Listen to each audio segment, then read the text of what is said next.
very good evening and welcome to tonight's edition of Hope TV News Watch, where we update you on the latest happenings as far as news is concerned. My name is Melissa Oduor and my sign language interpreter is Boniface Mureithi. The Senate Select Committee appointed to probe the impeachment of Kirinyaga Governor Anne Waiguru has acquitted her, saying the County Assembly, who were the accusers, did not substantiate charges leveled against her. According to the committee, the County Assembly did not provide evidence directly linking her to alleged corruption, abuse of office, and violation of procurement regulations. The committee further pointed out that Governor Waiguru discounted allegations by the County Assembly that she pocketed allowances for foreign trips that she did not travel. Senate Speaker Ken Lusaka had convened the special sitting today to consider the report, which was marred by antics as various senators took to the floor to give their sentiments on the report. Our reporter Joseph Maingi has more. Correct. Did you vote yourself? No, I didn't. Were you at the assembly?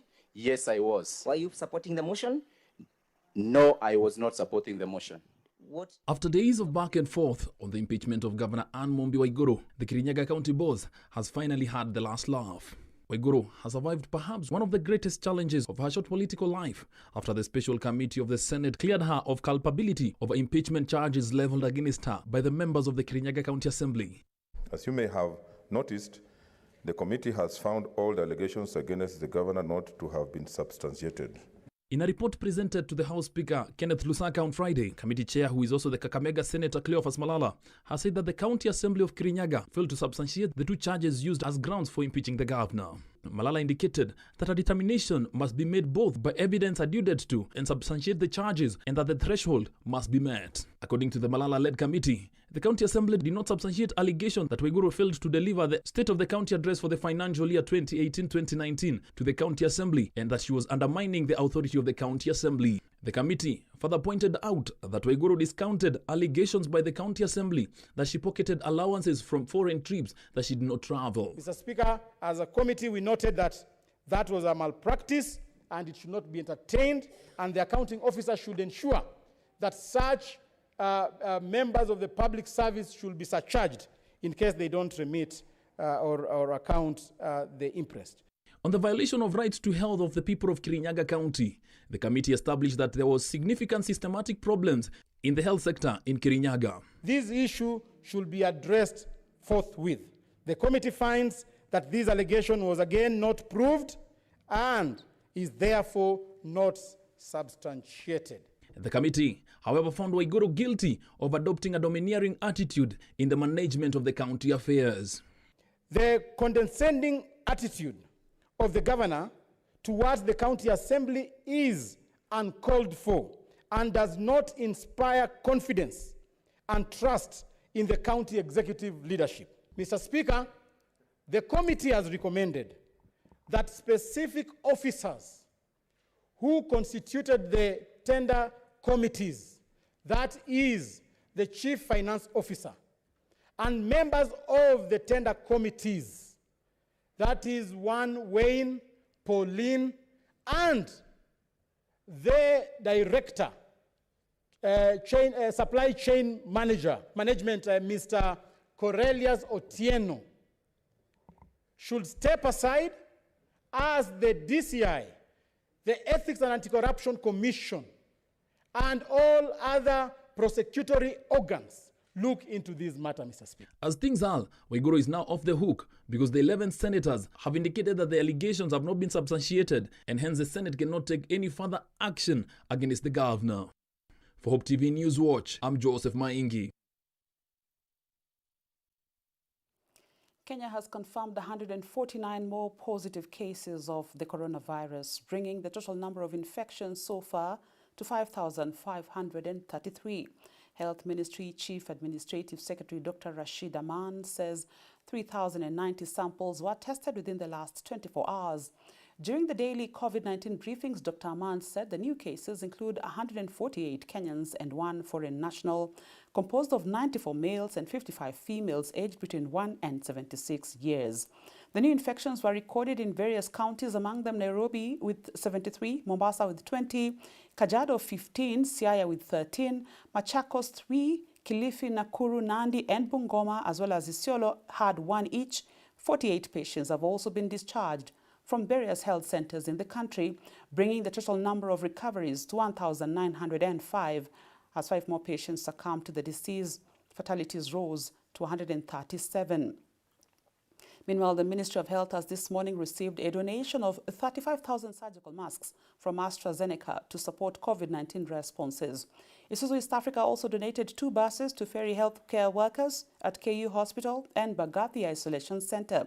The donations, consisting of testing booths, beverage dispensers and hand sanitizers, surgical masks and a utility vehicle, will go a long way in complementing the Ministry of Health responses towards COVID-19, including improving the welfare and safety of healthcare workers. Dr. Aman urged Kenyans to continue observing the Health Ministry directives on containing the spread of the disease.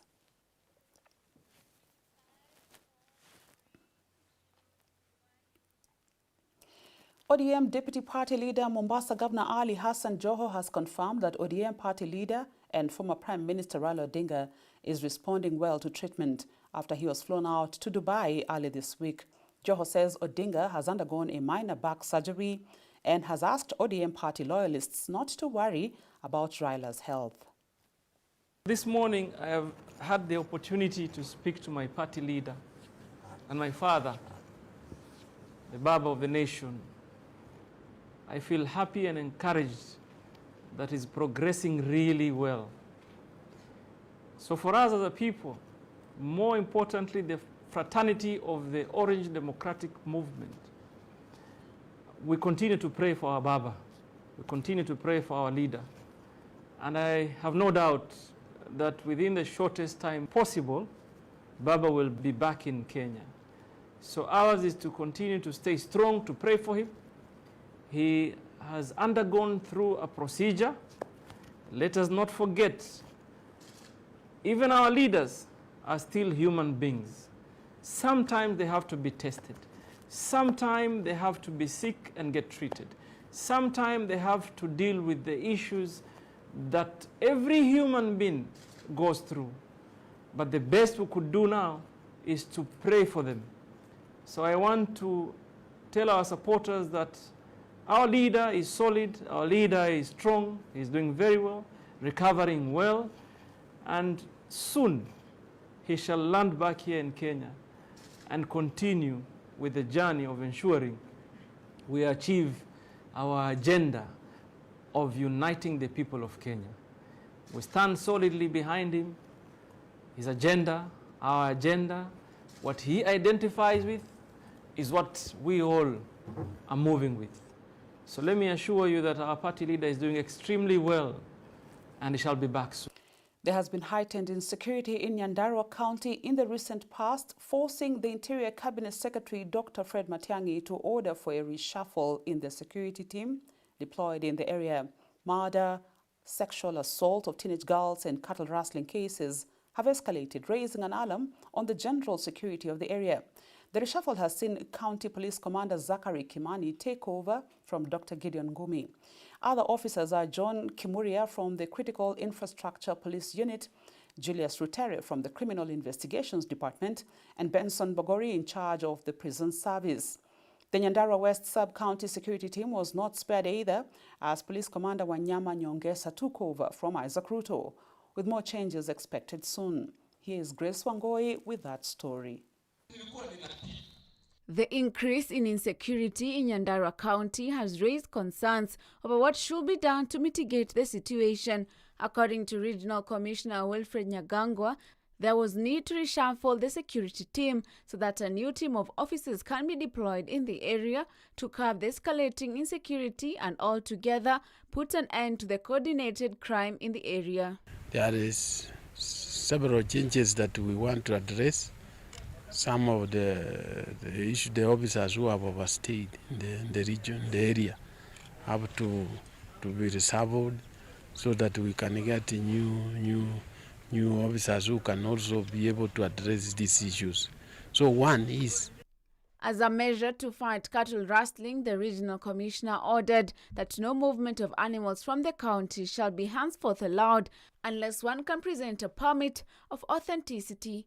We want to ensure that we have dealt completely We did do away with the issues of control debt, which is just essentially stealing. That's why you have seen we have met with Nyumba Kumi, the chiefs and the officers who are in charge of those posts around there. Lack of unity among the different security agencies in the fight against crime has always emerged as the cause for the surging number of offences in the region. Ili mfaulu kwa hii kazi ni kujiunga pamoja kufanya kazi kimulti agency. Ile strength mliona hapa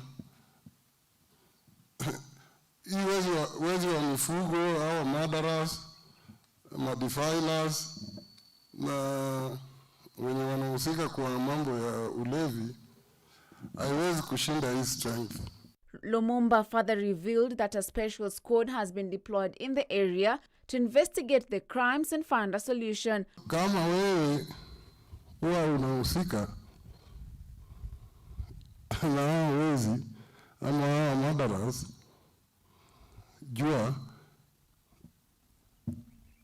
it is short-lived because hii special squad ambaye imekuwa deployed hapa hawacheki na watu.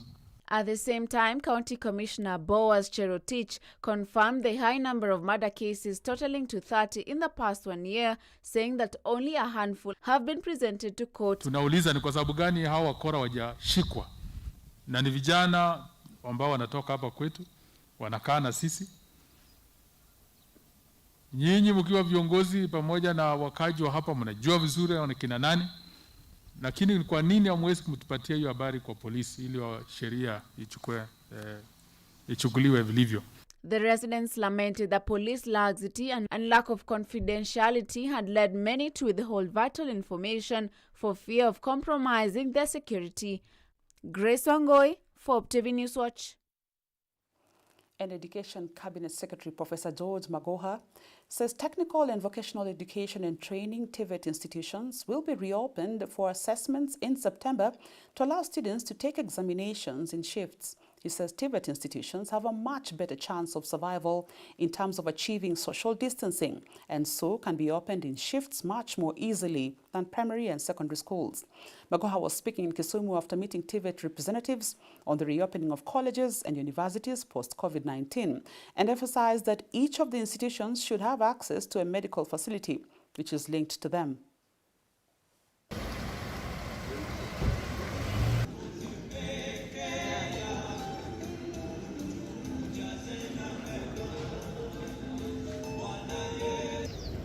The unfortunate thing is that COVID is still increasing, but government is going to work as if we are going to open on the 1st of September. And the TVET institutions, as we have looked at them, have a much better chance of survival in terms of getting social distancing. They can tweak and open differently in shifts much more easily than the primary and secondary schools. The big headache we have of masks have been assured by Dr. Juan that they can make their own masks, and I've advised him, because of the indigent children that are doing TVET, even though they are supported by government, they must ensure that they have masks which are reusable. As to whether or not they are going to reopen, as we wait, the first thing that they must do is to ensure the faculty, and that's why the principals are here. It's good that they are here. I hope they will discuss this. The principals who are the managers themselves must be, and they have told me they are going to get a physician. It wasn't coming. There is a physician who is going to come here from the Ministry of Health, and that physician will work with them to carry them through what they must know as principals. Once that is done, they will then go back and get their faculty and non-faculty staff and carry them through what is required. For example, what is running water? It is not getting water in a bowl and everybody washing hands in a bowl. As you wash the corona away with soap, the water should be going somewhere. Let's now take a short break. We'll be right back with more news. Keep it Hope TV.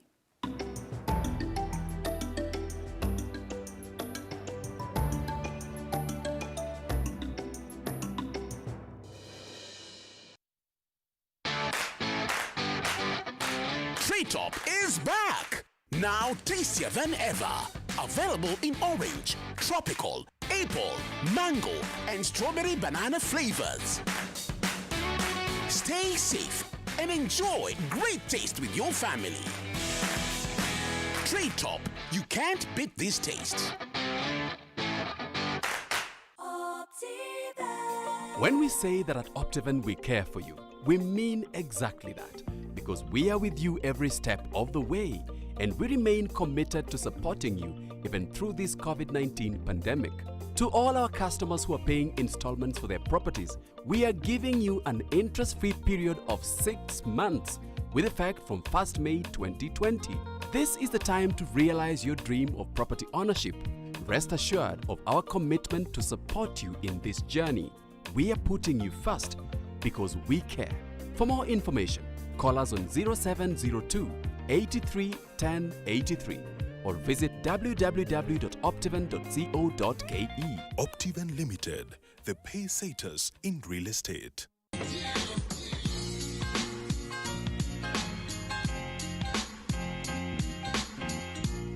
The final part of the End Time Sermon series will be delivered this coming Sunday, the 28th of June 2020, as our Bishop Dr. David Oginde winds it up with the topic, Maranatha, Come Lord Jesus. You don't want to miss this. We believe that God has spoken to you through this important series, and now more than ever, you are armed with new tools as you progress in this salvation journey. See you on Sunday for the family service at 10 a.m. live on Hope TV, Hope FM, and the Satan Church online social media pages.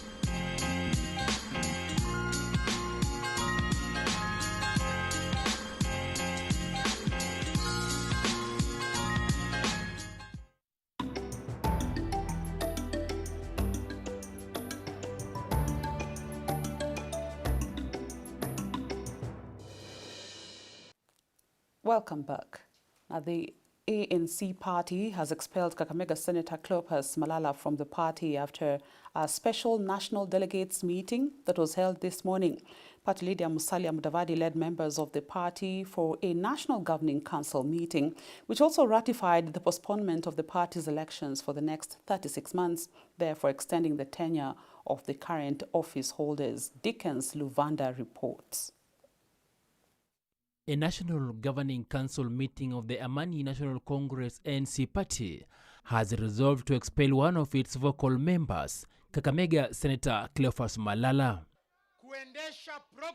The first-time senator is accused of being disloyal to the party and the party leader Musalia Mudavadi. ANC says that it has followed the due process, including inviting the senator to appear before each disciplinary committee for explanation, but he declined. The committee is accusing Malala of uttering words that prejudice the integrity of the ANC party, activities that the senator allegedly made at a political rally convened by the Orange Democratic Movement ODM in Kibra on October 27, 2019. Na kulingana na katiba ya chama na sheria zake zote, akawa ni mwenye kusimamishwa wanachama wake katika chama cha ANC, angalau tupate afueni na chama kiendelee mbele. Malala has said different political ideologies with his party in the BBI meetings and also during the Kibra by-election, which saw him defend an ODM candidate. Mimi kazi yangu ni rahisi sana. Meanwhile, Musalia Mudavadi says that his party is eyeing the country's top job, despite calls for him to collaborate with the ruling Jubilee Party, just like NASA coalition members, Wiper, CCM and ODM parties. And I am serious, ladies and gentlemen, our target is the president. So go knowing that that is the target. Hii propaganda nyingine na nini itakuwa. But we have to be strong first so that those people can come and join us. Right. That is the message. Mudavadi chaired the party National Governing Council meeting, which ratified several matters concerning the party, including adopting a new party constitution, which extends the term of office for all party officials for the next 36 months, days after nominated NC MP Godfrey Osotsi demanded that the officials should exit office after closure of their tenure. Dickens Luvanda, Hope TV Newswatch. Because of Corona, they may be charged. The government has allocated a total of 549 million shillings to cater for cases of human-wildlife conflict this financial year. Cabinet Secretary in the Ministry of Tourism and Wildlife, Najib Balala, who presided over a rhino naming ceremony at the Meru National Park Rhino Sanctuary during his official visit to Meru, Kora and Isiolo conservation areas, allocated 95 million shillings towards the construction of the road to Meru National Park to make it accessible and attract more local international tourists, I beg your pardon. Hosted by Governor Kirito Murungi, Balala said already 15 million shillings has been paid as compensation to victims of human-wildlife conflict across the country. We have human-wildlife conflict in this region, in Tharaka-Nithi. We already have paid 15 million shillings in human-wildlife conflict, and today we pay 230,000 Kenyan shillings. For Meru, we also have human-wildlife conflict. We are addressing those issues in terms of what do we mitigate. Joseph Boynet is the chairman of the task force that is going to give us a report next month on other alternative mitigation plans because resources are not enough. And for Meru, we have paid 65 million to human-wildlife conflict earlier. Today we are paying 320,000 Kenya shillings for crop damages. So whatever little arrangements or finances that we're getting from the Treasury, we try to spread throughout the country. And we have almost 13,000 claims. Previously, we have managed to verify almost 5,000 of them, and the others are disputed. So the 5,000, the bills which are outstanding are almost between 5 to 6 billion Kenya shillings, and the money that have been allocated so far is only 1.5 billion Kenya shillings. So there is still going to be a backlog, and we're still going to come back. And this financial year, the government has allocated 549 million Kenya shillings to human-wildlife, the new financial year. The previous financial year, which is ending this month in June, 569 million Kenya shillings. So this is the final batch of resources, of money from this financial year is being cleared. We have been trying to tell people that people go to Masai Mara, or tourists go to Masai Mara to see other tourists. If you want to see the real wildlife in this virgin state, you come to Meru National Park. Kwale Governor Salim Mvurya has urged residents in Kwale and Taita Taveta counties to maintain peace in solving the boundary conflicts between the two counties. Addressing the press after a meeting with commissioners from the National Cohesion and Integration Commission NCIC, Governor Mvurya said it is only through peaceful coexistence that service delivery to Mwananchi and the development agenda will not be hampered. The governor also asked political leaders to support efforts by all the government institutions involved in resolving the boundary issues, including the NCIC, which has already held talks with Taita Taveta County leadership on the boundary issue and is planning to collect views from community leaders before compiling its report. Tumekuwa na mazungumzo na NCIC commissioners na tumekubaliana kwamba mazungumzo yataendelea na ni mwafaka ambao tunataka uweze kuendelea kwa amani. Kwa hivyo nataka tu kuwauliza wananchi wa Kwale County, wananchi wa Taita Taveta County, viongozi wa Taita Taveta County na sisi viongozi wa Kwale, tupeane nafasi kwa hizi tume, kwa taasisi ili kuweza kusuluhisha masuala ya mipaka pasipo na umwagikaji wa damu, pasipo na vita, pasipo na mitafaruku. Na kama serikali ya Kwale tunaunga mkono kikamilifu juhudi hizi, tunaunga mkono juhudi ya NCIC na juhudi za tume zingine ya serikali ambao wanashughulikia jambo hili. National Land Commission tulianza nao jambo hili barua yako huko, na IBC pia na NCIC. Tulianza na ile tume nyingine na hii tume hii. Kwa hivyo tumekuwa mstari wa mbele kuhakikisha kunakuwa na uwiano. Kuja hapa Kwale, tumekuwa Taita Taveta kwa ajili ya kuzungumzia masuala tata ambayo yanasumbua kulingana na mipaka na mashamba, na tunajaribu kufanya utafiti tujue shida inatokezea wapi. Kwa hivyo tumepata yale version kutoka kule Taita Taveta. Kwale hapa viongozi wameweza kugusia governor na deputy governor, county commissioner. Tumepata yale ambayo umetuambia, tunaenda kuongezea kutoka kwa wazee na tuweke ripoti yetu ili hayo maneno yaweze kuchunguzwa. Now, with proper treatment, more than 80% of children with heart disease can be cured and live a normal life. This is according to health experts at the Gertrude Children's Hospital. Gertrude Children's Hospital CEO Dr. Robert Nyarango explains that due to the inadequate number of specialists to provide pediatric cardiac treatment in the country, many children with heart problems end up dying because only a few can afford to travel abroad for cardiac surgery. To address this gap, Gertrude Children's Hospital is set to train healthcare workers to provide high-quality cardiac care and treatment in the country, valued at 50 million shillings.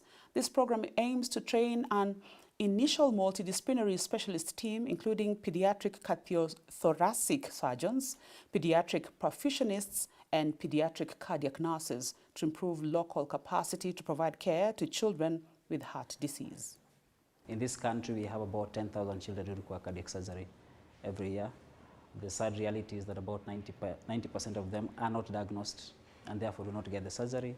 The 10% who are diagnosed have different challenges of accessing care, one of them being late diagnosis, the second one being not able to access quality cardiac surgery, the third of them, of course, being inability to pay for the surgery. So this program, the first phase being the first 5 years of the program, is to, in that 5 years, provide cardiac surgeries for at least 1,000 children and train healthcare workers throughout the country to be able to diagnose cardiac defects early, and also to provide, to train a team that is able to provide cardiac surgery.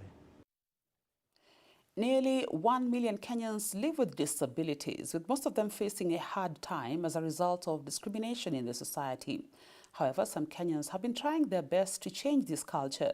We leave you with the story of Anne Jerry, the Executive Director of Compassionate Hands for the Disabled Foundation, who started the children's home that is located in Ruai over 10 years ago to assist children with disabilities. She remains a true inspiration to many in her dedication and zeal. The home has been blessed with a consignment of foodstuffs from CBN's Operation Blessing. Let's take a look. According to the 2019 census, 2% of Kenyans live with some form of disability. A question that comes to my mind is how street children with disabilities end up in the street, despite the dark side that has tainted the country's reputation on how children with disabilities are treated. There are few people who can testify of the beauty behind spending time with street children. This is The Amazing Grace. Behind the gate of Compassionate Hands for the Disabled Foundation is over 80 children with different disabilities who live in these partitioned structures located just next to an ongoing construction that communicates someone's effort to assist the innocent souls. Talk of a generous heart, and that will be the best way to relate Anjeri, the Executive Director, Compassionate Hands for the Disabled, who sacrificed her personal life to give a smile to the disabled. I grew up with disability, and through assistance of well-wishers, I had to go through surgery and rehabilitation, and I am here today to testify that somebody can overcome disability if all we get the help that is required. It takes dedication propelled with a willing full heart. Anne's presence in the center brings pleasant excitement to this group that cut across different ages. A hot, sunny Friday, but all the same a blessed one that will never fade in the heart of these children who are lucky enough to receive guests from the CBN's Operation Blessing, an organization that offers both spiritual and material support to the needy. Today we were able to come with rice and beans and sugar and flour and toilet paper, cooking oil, and of course Pampers. We realize a place like this, because of the condition of the children, they need a lot of Pampers. So that's what we've come with. It's just one among many projects the organization is conducting during COVID-19. In the East Africa region, we have 14 projects like this for orphans and vulnerable children, which we support. And we've been supporting them monthly, even during this COVID period, with food and every other need that they have. And can only smile back to the CBN's Operation Blessing, lacking better words to articulate her appreciation. Apart from sharing food to the children, there was a special moment set aside.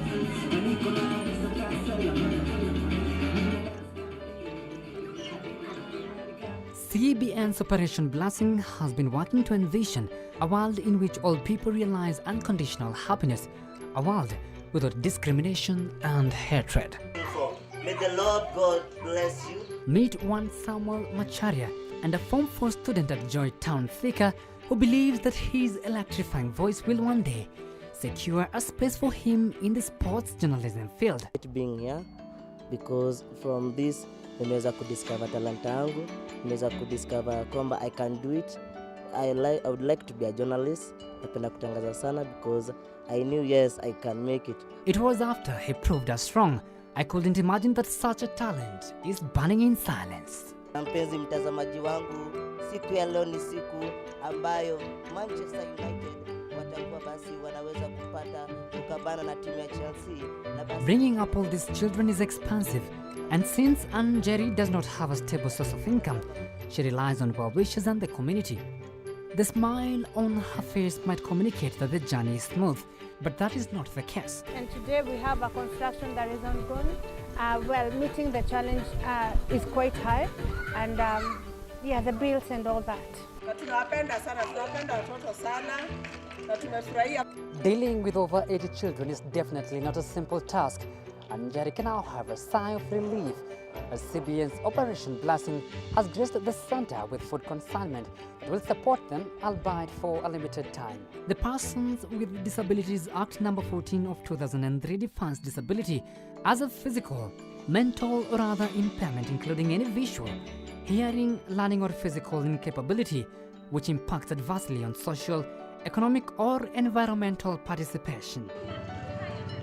The Act establishes the National Council for Persons with Disabilities, whose common mandate is to ensure the rights of persons with disability are protected in conjunction with the government and its institutions. CBN Director East African Region Ann Kasumbi is urging Kenyans to embrace unity in life. Whatever you have, don't feel like it's too little. We keep filling pots with little drops of water until the pot gets full. So whatever you have, reach out to somebody in need. Reach out, you can come through us, as this viewer came through us and asked us to help. So you can do the little that you can. And Jerry is appealing for more well wishes to assist her continue with her charitable task. The ultimate act of generosity is basically giving oneself to people and engaging others in intimate relationships, just as CBN's Operation Blessing has done today. Mark Kimonda for Hope TV, Roy Kamnyonge area, Nairobi.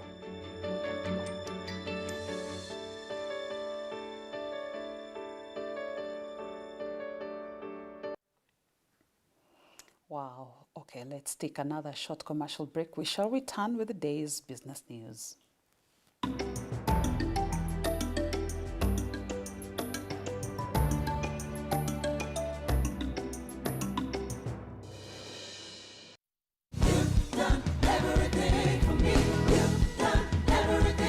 Join us every Sunday for unlimited, uplifting,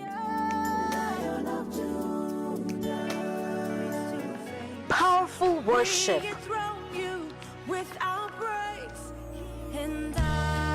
Only on Extended Worship.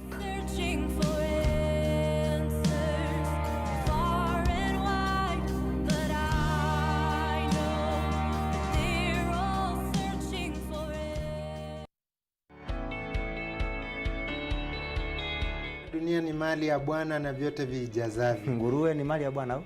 Ni mali ya Bwana. Bata ni mali ya Bwana? Ni mali. Wewe kula basi.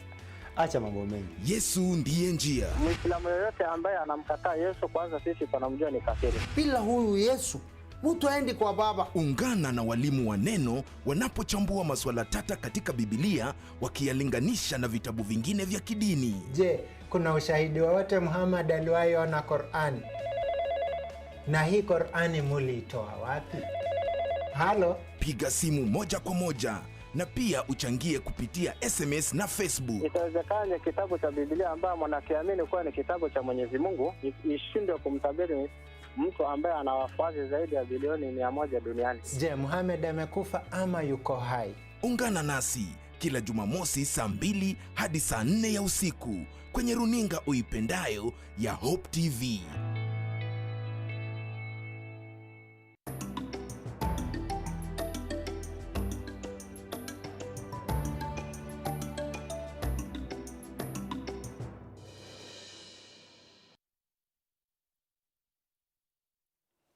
Well, welcome back. Optiven Group CEO George Washuri has called on President Uhuru Kenyatta to open the economy. Washuri says a section of Kenyans have been left jobless following the closure of businesses in the country. Washuri was speaking on Friday in Kitengela, Kajiado County, during the reopening of the GMC Hotel and Fun Place, which was closed in March after COVID-19 hit the country. He also officially opened the Oasis Blue Sky swimming pool. The facility, which sits on a 8.5-acre piece of land, was financed by Equity Bank at a tune of 300 million shillings. Alice Diana has more details on that story. Even as COVID-19 cases continue to rise in the country, several hotels have started reopening under the strict guidelines of the Ministry of Health in combating this deadly virus. The latest hotel to be reopened is the GMC Hotel and Fun Place located in Kitengela, Kajiado County.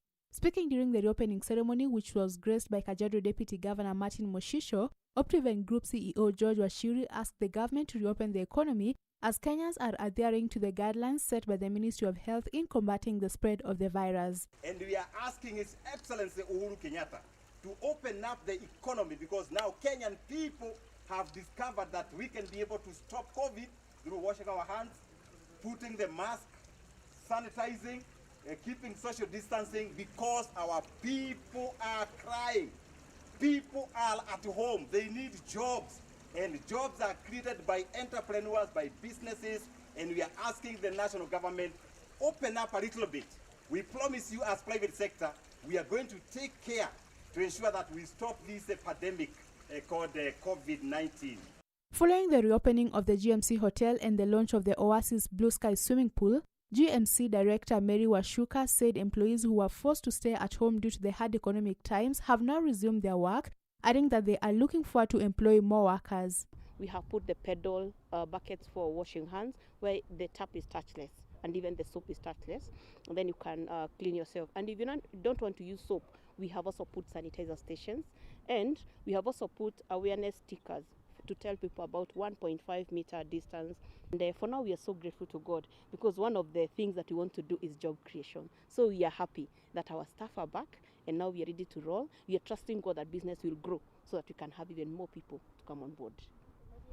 A recent study shows that more than 90% of employees in the hotel sector in Kenya were laid off in April, owing to the outbreak of the coronavirus disease that slowed down the country's economic activities. The Monetary Policy Committee Market Perception Survey for the month of April 2020 further revealed that 95% of hotels had experienced over 90% cancellation of bookings for April, May, and June due to the COVID-19 pandemic.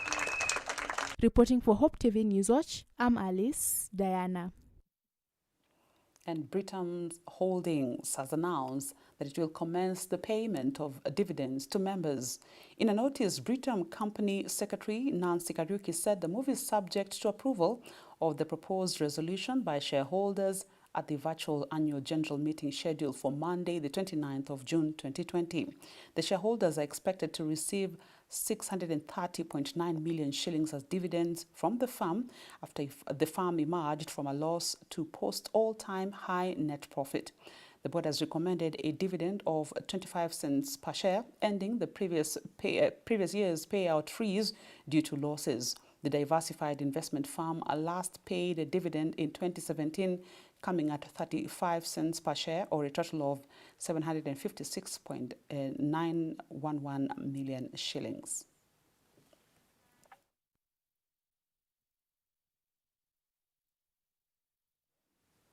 We've come to the end of our newscast tonight. Thank you for watching. I've been your news anchor, Melissa Oduor. My sign language interpreter is Boniface Mureithi. Have a wonderful weekend.